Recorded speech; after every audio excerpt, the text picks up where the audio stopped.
All right, number 7. Adam Habaker. Adam Habaker says, "Hey, Pastor Mike, do the two different stances on the extent of the atonement, unlimited and definite, ultimately represent two different gospels? This is a fear of mine."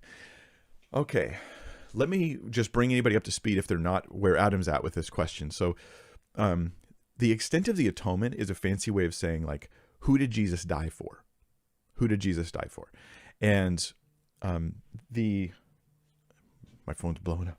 All right. I'll answer your sales call later. The answers that people would give is, hey, he dies for the whole world, but only people who believe are actually receiving the benefits of that salvation. That's my view, and I've done several videos talking about this.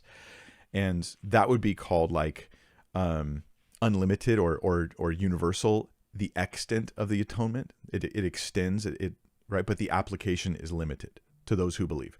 Then there's another understanding of who Jesus died for that's called definite atonement or limited atonement. Usually it's called limited atonement popularly because it's part of Calvinism, and Calvinism uses the TULIP acronym, TULIP, and the L is limited atonement. Anyway, the idea here is that Jesus only ultimately died for those who would believe. So he doesn't die for the whole world in the sense of every human that's ever existed or will exist, but he dies only for the ones who will believe. And your question is, okay, does this represent two different gospels? And I'm going to suggest the answer's no, in my opinion.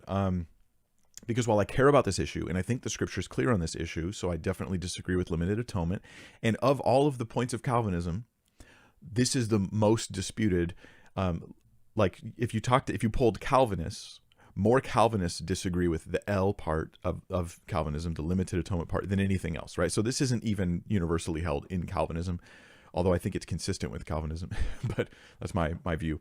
Anyhow, the reason why I'd say this isn't a fundamentally false gospel is because I have a pretty simplistic understanding of the gospel, and that is that if you believe in Jesus, you'll be saved, right? So that the extent of the atonement is actually not an essential part of the gospel.